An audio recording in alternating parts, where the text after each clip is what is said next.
أعوذ بالله من الشيطان الرجيم. بسم الله الرحمن الرحيم. الحمد لله رب العالمين والصلاة والسلام على رسولنا محمد وعلى آله وصحبه أجمعين.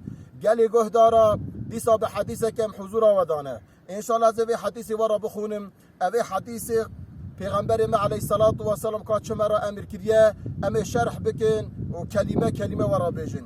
عن أبي بكرة رضي الله عنه. حضرت أبو بكر هاتي الرواية كرن في حديث طويل. ده حديث كدريج ده أو حديث حجة الوداع. پیغمبر عليه الصلاة والسلام دما حجة الوداع كريه همبر 124,000 انسان خطبه ایراد کریه، خطبه خواندیه، دوی خطبه دا وعظ و نصیحت مسلمان را کریه.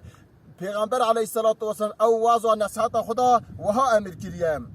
اوی حضرت ابوبکر دبیجه عن الرسول صلی الله علیه وسلم اوی رسول اکرم روایت که قال دبیجه پیغمبر علیه الصلاة والسلام وها امر کرد الا هل بلغتو. پیغمبر علیه الصلاة والسلام دست دوا خواه گری عرفه همبر صحابه خو گوتیه اف دعوا من يعني تبلیغ و ارشاد من گوره خو کر تبلیغ کر موعظ و نصیحت ورا کر دبیجه اصحاب کرام قلنا دبیجه ما گوت حضرت ابو بکر جمع اصحاب کرام گو نعم یا رسول الله بله یا رسول الله ده حق تبلیغ چیه حق دعوت چیه تکر.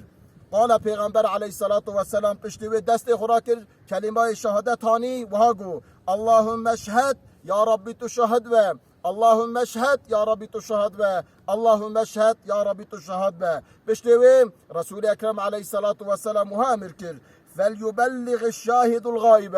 اوه شاهدن و داری یعنی 124 صحابه وون اوه حدیث مگوتنه او آیت سرم نازل بونه تبلیغ بکن بگینن یه غائب یعنی یه شاهد برا بگینه یه حاضر نینه فإنه محقق دبكي رب مبلغ يبلغه من هو أوعى له.